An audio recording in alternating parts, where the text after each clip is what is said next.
And what can I do for you on this fine day?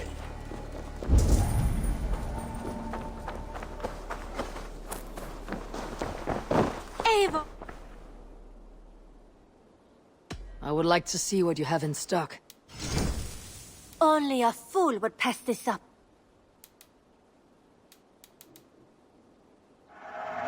This was a smart purchase.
Can't have too many.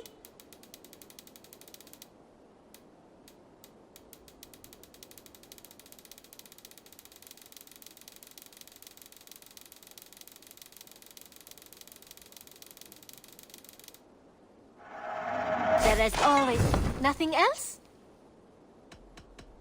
I must take my leave. So long. Always a pleasure, Eivor.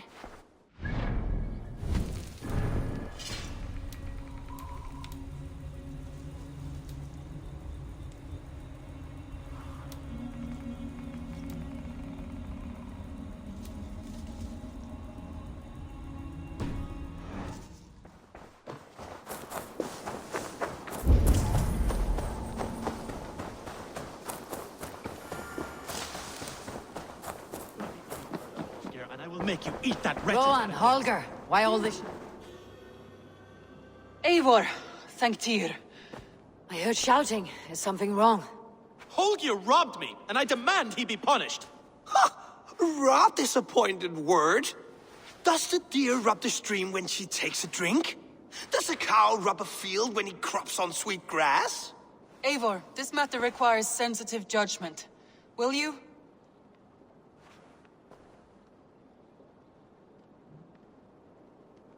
Of course. From the beginning, please.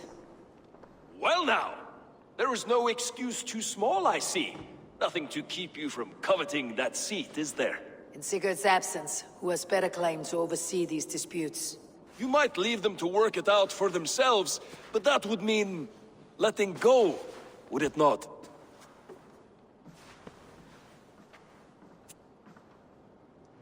Please start again. Tell me all that has happened. I will start.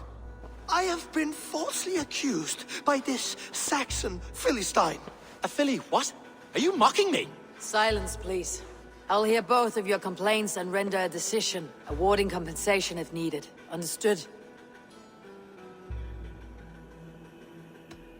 Rowan, tell me your version of these events. As you are aware, Holger and I are neighbors.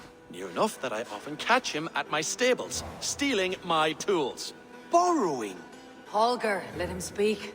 Stealing, borrowing. My point being, I have always allowed him to use whatever he pleased. I greatly admire your Norse generosity and had hoped to match it. But this morning, Holger stretched the limits of my grace. Entering my stables for their feed, I found my most beautiful, gentle mare stripped of her tail. Bereft, not a strand in sight. I am ashamed to say my natural suspicion drew me to Holger, and how right I was. For when I peered across the lane, there he was, gripping a horsetail brush slathered with indigo, dragging it across a sheet of... Painting, Rowan. I was painting. You make it sound so crude.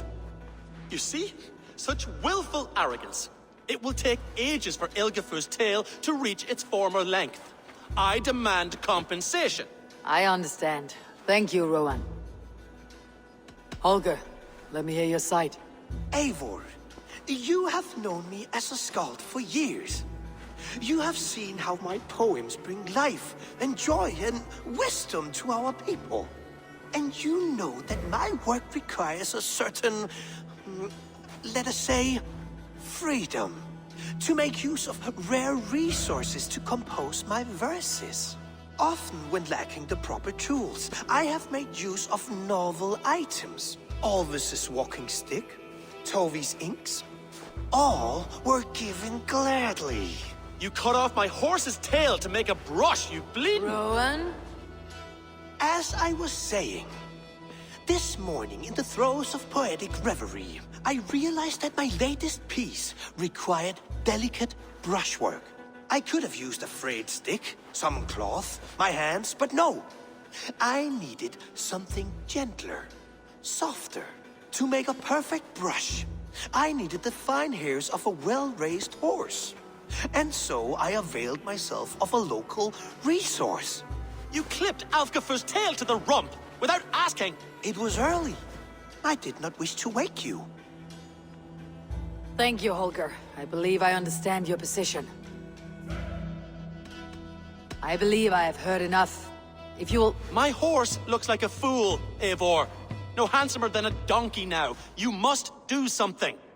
Do not conflate hair with beauty, Rowan. She remains radiant. Elgifer's hair will grow back in no time. Quiet, both of you. Now listen.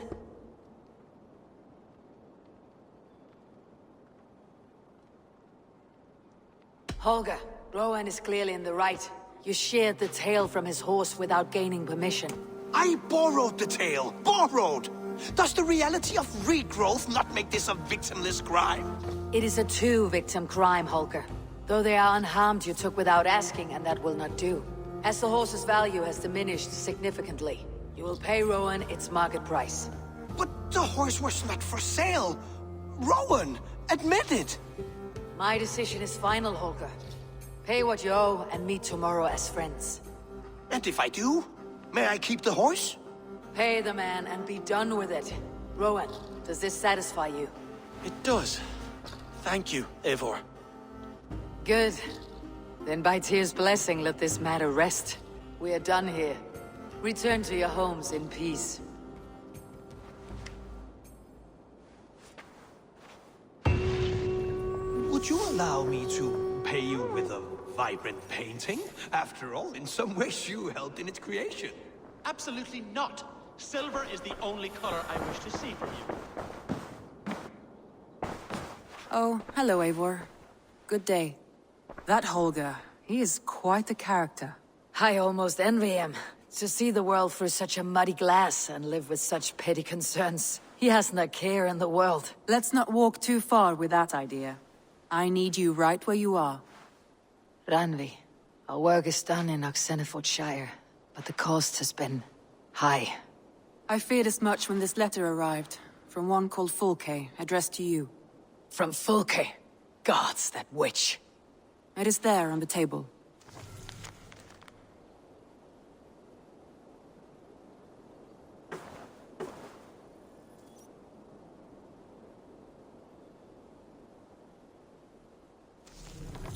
Fulke's with the Order of the Ancients. The same order Kjotve followed. The order that Basim and Hytham have pledged to destroy. Eivor, what has happened? Sigurd has been taken hostage, captured by King Alfred and given to a woman named Fulke. A very dangerous woman. What does she want with him? I will spare you Fulke's ramblings, but know this. Sigurd did his part to secure an alliance with a thane called Gidrich. Gidrich is an honest man, and will come when I call. Until that time, Basim will locate Fulke. Look for his message when it comes. Some interesting news. King Ceolwulf has sent Ceolbert to Shropshire. He hopes to install him as Elderman there. Good for Ceolbert. He should do well considering all he has learned from you. I gave him only a taste of my knowledge. The rest he will need to figure for himself.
Smells like a trap.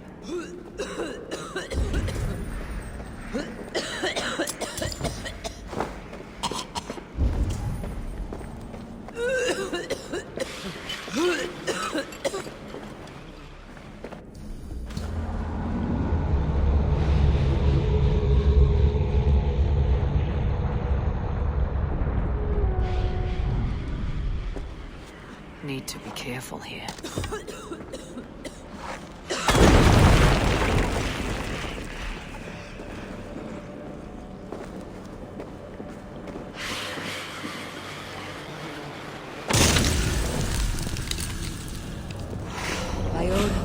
The knitting curse is lifted. Easy now. Something's not right.